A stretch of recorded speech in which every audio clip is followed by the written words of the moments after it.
एक बात, और मैं आज आप सब देश के 140 करोड़ आबादी के साथ ये YouTube के पत्रकार मित्रों के माध्यम से दो बड़े मुद्दों पर बात करने के लिए आया, सबूत के साथ। एक, हमारे देश में नए संसद भवन का 28 तारीख जो उद्घाटन किया जा रहा है, वहां हमारे देश में आदिवासी मूल की महामहिम राष्ट्रपति के हाथों से न कराने का क्या कारण है।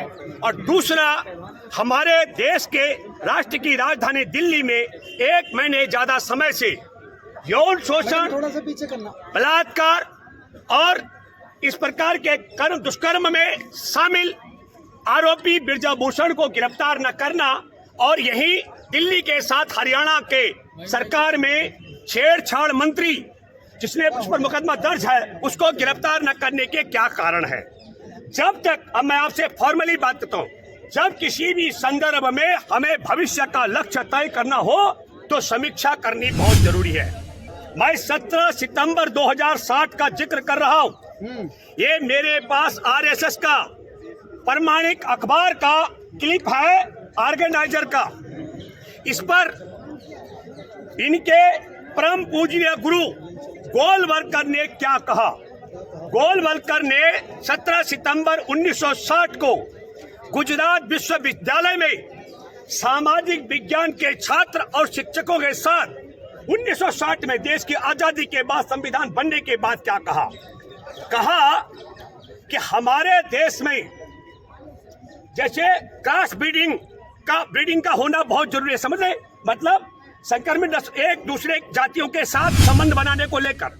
तो वह क्या कहते हैं कि हमारे देश में उत्तरी भारत से ब्राह्मण नमूत्री पात उनको केरल भेजा गया था, ताकि वो केरल जाकर के केरल में वैश्य समाज, क्षत्रिय समाज और शूद्र समाज की बेटियों के साथ शादी करके उनकी नस्ल सुधार सके। और दूसरी बात ये कही कि वह विवाह होने के बाद गैर ब्राह्मणों के परिवारों में पहला बच्चा जन्म करके इस देश की नस्ल सुधारने का काम करते हैं। और आज की तारीख में 1960 में वो कहते हैं, आज की तारीख में यह प्रचलन बंद हो गया है, अब प्रचलन बदली हो गया है। अब यदि एक जाति का दूसरी जाति के साथ संबंध होता है तो वह संबंध शारीरिक वासना के लिए होता है, यह गलत है। बल्कि वो परंपरा बड़ी सही है कि उत्तरी भारत के ब्राह्मण हो और गैर ब्राह्मणों की विवाहता के साथ में वो शारीरिक संबंध बना करके उनकी नस्ल सुधारने की बात करें। इसका मतलब हुआ कि बहुत साफ शब्दों में वो नस्लीय भेद की बात कर रहे, सबूत के पूरी तत्परता के साथ। संघ का दृष्टिकोण जिसको परम पूजनीय गुरु कहा जा रहा है। दूसरा महत्वपूर्ण बात, वह महिला का अपमान कर रहे हैं। महिला जाति को वो भोग की वस्तु की तरह मानते हैं। और तब ऐसी स्थिति में जो आज की तारीख में है, हमारे देश के अंदर नए संसद भवन का उद्घाटन होना है और राष्ट्रपति देश के प्रमुख, अब प्रथम व्यक्ति ही नहीं बल्कि आपको बताता हूं कि लोकसभा और राज्यसभा का संयुक्त जो भवन है उसका उद्घाटन हो रहा है। और राज्यसभा का सभापति उपराष्ट्रपति होता है और राष्ट्रपति उससे ऊपर होता है। तीसरा पायदान पर हमारे देश के प्रधानमंत्री आते हैं और प्रधानमंत्री मौजूदा नरेंद्र मोदी जो संघ के प्रचारक रह चुके हैं और जिनके दूसरे गुरु गोलवलकर ने इतनी बड़ी बात कही है, ये किसी और से नहीं, ये आरएसएस का मुखपत्र है, ऑर्गेनाइजर। मैं इसकी आप सब लोगों को प्रमाणिक तौर पर प्रेस वार्ता के बाद फोटो दूंगा ताकि आप सब लोग तत्परता के साथ आराम से इसे पढ़ सके अंग्रेजी में कि क्या क्या लिखा है। और तब हम जो सवाल कर रहे हैं, ये एक बहुत बड़ा कारण है। एक, राष्ट्रपति द्रौपदी मुर्मू उनके महिला होना जो संघ के दूसरे गुरु गोलवलकर के मुताबिक उनका बहुत महत्व नहीं माना जाता है। ये मैं नहीं कह रहा हूँ, ये आरएसएस का एक एक कार्यकर्ता ऐसे व्यक्ति को जो नस्लीय भेद की बात करता है, जो महिलाओं के भेद की बात करता है, जो संविधान का अपमान करता है, जो समानता का जो हमारा संविधान का अधिकार है उसका अपमान करता हो, 1960 में सितंबर में कहा करता है। कोई अनपढ़ लोगों के बीच में नहीं, कोई लंपट लोगों के बीच में नहीं, बल्कि गुजरात विश्वविद्यालय में सामाजिक विज्ञान की पढ़ाई करने वाले छात्र और शिक्षकों की सभा में ये बात रखता है। ये सबूत मेरे पास है। तब यही कारण है, आप सब लोगों में से बहुत चैनलों ने चला होगा, देश के बहुत लोगों ने देखा होगा, 28 अप्रैल को सुप्रीम कोर्ट में मुख्य न्यायाधीश की अध्यक्षता में बेंच की सुनवाई थी। हमारे देश की पहलवान बेटियों की यौन शोषण बलात्कार के मामले में 7 शिकायतें जो कनाट प्लेस थाने में एफआईआर में तब्दील नहीं की गई थी, उसको एफआईआर में तब्दील करने के लिए, और मैंने 28 तारीख से पहले कहा था, कानून ये कहता है कि यौन शोषण बलात्कार की शिकायत पीड़िता किसी भी थाने में लेकर जाए, वह एफआईआर में तब्दील होता है। सुप्रीम कोर्ट में सुनवाई होनी है, एफआईआर तो दर्ज होगी, लेकिन गिरफ्तारी होगी कि नहीं, ये मैंने कहा था, ये संभव नहीं है।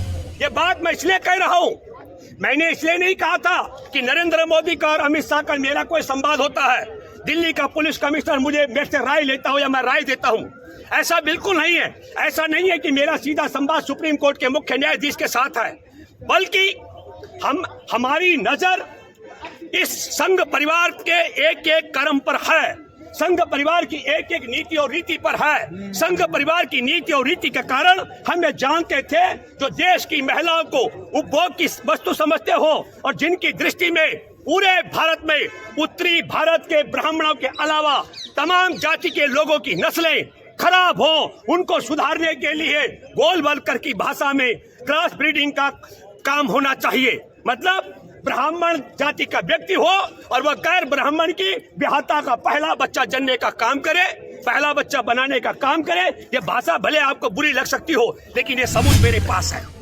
तब मैं ये मानता हूँ, तब मैं ये कहता हूँ, उसी आधार पर मैंने कहा था, और ये फिर मैं आज आपको याद दिलाता हूँ। हमारे देश में कहा जा रहा है कि ब्रजभूषण शरण सिंह पर यौन शोषण का आरोप नहीं, उस पर बलात्कार का धारा भी है, उस पर धारा 376, 377 और 354 दर्ज है। और बलात्कार के मामले में सुप्रीम कोर्ट ने बार बार कहा किसी भी प्रकार के सबूतों की जरूरत नहीं है, पीड़िता का आरोप और पीड़िता के बताई गई वेदना ही काफी होती है।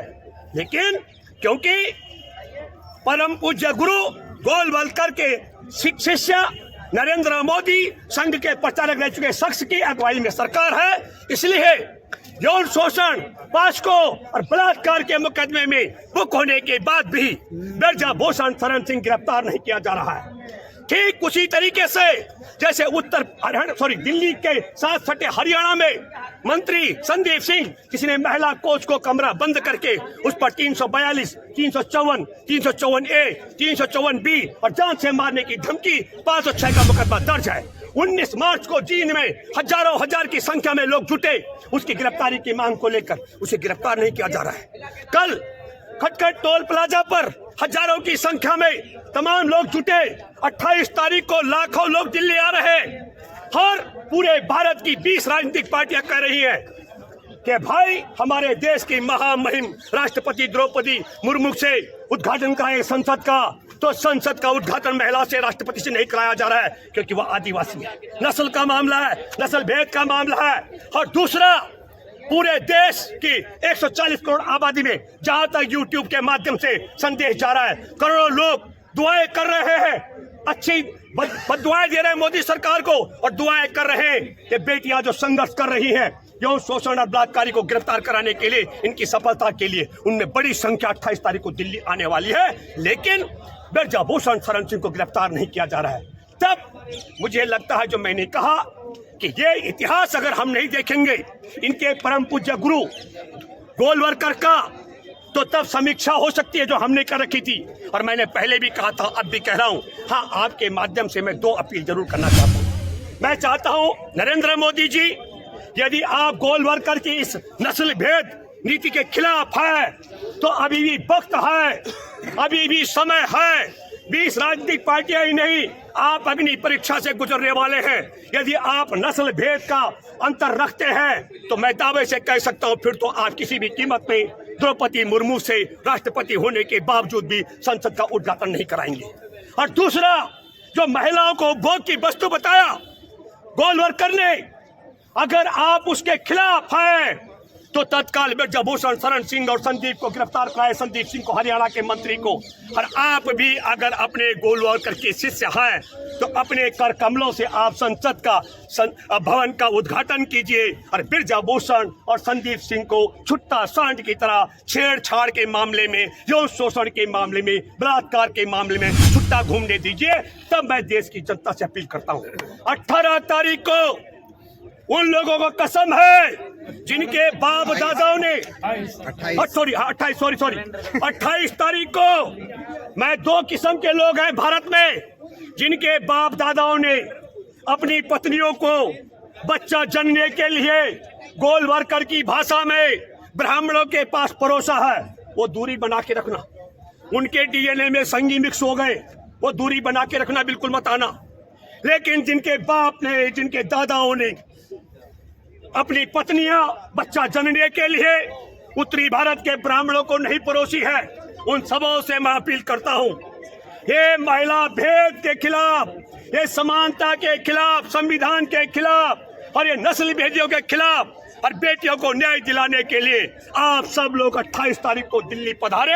आप सबका जोरदार स्वागत है, क्योंकि अभी देश में लोकतंत्र और संविधान कायम है। सिर्फ सत्ता के शिखर पर इस देश में नस्ल से, इस देश में महिलाओं से, संविधान से, समानता से, किसान से, युवा से, सैनिकों से और बेरोजगारों से नफरत करने वाले सत्ता के शिखर पर बैठे। धन्यवाद आपका।